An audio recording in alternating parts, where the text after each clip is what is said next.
Blake Lively is a narcissistic, liar, bully, brat. That's the truth, in my opinion. Oh yeah, we're just warming up for this mess, because Megyn Kelly is about to unload details so spicy even Serena van der Woodsen would clutch her pearls. Here's the core. Blake's alleging harassment and a retaliatory smear campaign tied to It Ends With Us. It ends with us? Babe, the movie ended. The mess did not. This is giving post-credits scene from legal hell. Reports say Lively's team sent subpoenas to commentators and creators to probe whether there was a paid smear campaign amplifying anti-Blake content. Is this protecting reputation or chilling speech from critics who just didn't vibe with her? The net reportedly included names like Perez, Hilton, Candace, Owens, and more. More in our video right here. Let's keep going. From Candace Owens and Perez Hilton to people you've likely never heard of, like Zach Peters. She targeted more than a dozen journalists and online creators, igniting a free speech firestorm. We can now reveal that we were among those targeted by Blake Lively. Megyn Kelly says Blake's side allegedly tried to scoop up confidential and proprietary materials used in coverage. Plus, she claims Blake suspected Megyn was basically on Baldoni's payroll. Because Blake Lively was unable to fathom that yours truly had developed a genuine revulsion toward her on my own, she posited that I must have been ensnared in Baldoni's alleged ongoing smear campaign against her. Kelly also said Lively suspected coordination because Kelly shares attorney Bryan Freedman with Baldoni. In addition, she suggested that I was getting paid by Baldoni or by his lawyer Bryan Freedman for my anti-Blake coverage, demanding to see all documents reflecting this alleged agreement or payment structure. That's a spicy connection, but not proof of payment or control. This is how narcissistic this woman is.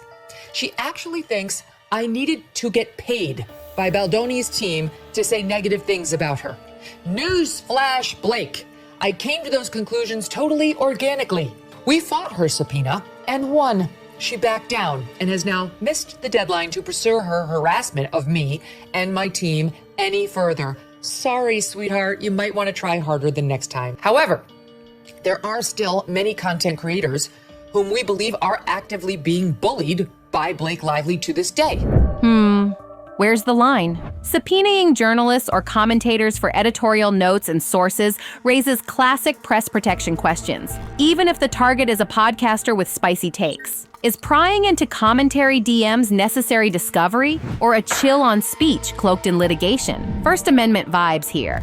It's called the First Amendment, freedom of the press. She has zero right to nose around in how I gather news or in how my team and I prepare for any show we do. Journalists handing over notes? That's like magicians giving away traps and doves. I am a member of the press. You are a sad, pathetic, untalented, narcissistic bully. I have questions. Who gets hurt most when high-powered teams start fishing? Because not everyone can afford to quash a subpoena overnight. We were in the fortunate position of being able to hire a lawyer to tell Lively to pound sand. Most of the people she's harassing do not have those resources, and she knows it.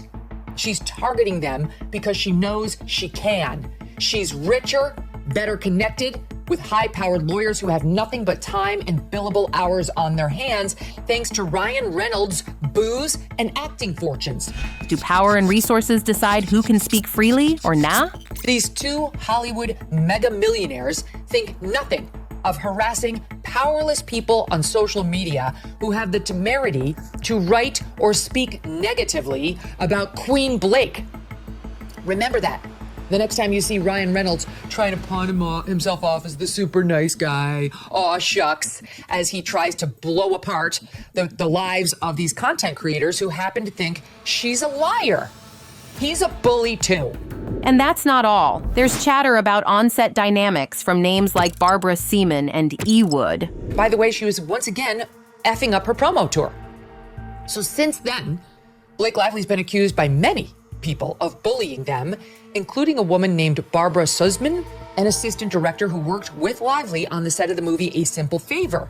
Barbara posted online that Lively, quote, was cruel to many on that set, adding, quote, I cried my way home many nights because you try so hard to please someone who is never pleased and puts you down constantly. Think about this. Blake Lively's a star of this movie. This woman was the 4th AD. She has no power. She's low on the totem pole. She's working her way up in Hollywood, and Blake Lively treats her like shit. The mark of one's character is how you can treat someone who can do nothing for you.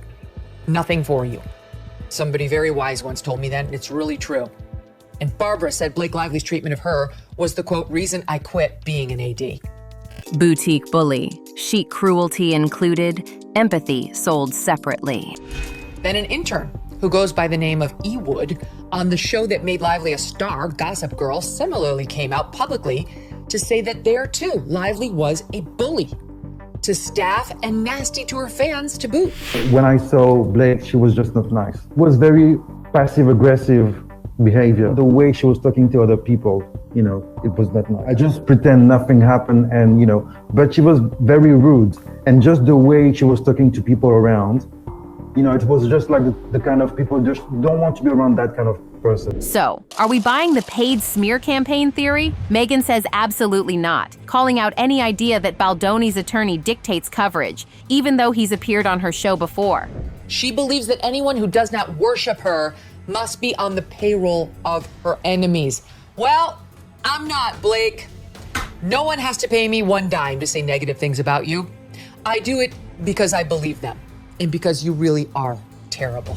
If the fingerprints are missing, stop waving around the gloves. She's a liar. It's obvious. We could go on, but you know the truth. This is yet another entitled, nasty, elitist Hollywood snob who thinks she's untouchable. Okay, but what's your take? Drop it below, because the kettle's still screaming like it owes rent. Like, sub, bell, so you don't miss the next mess.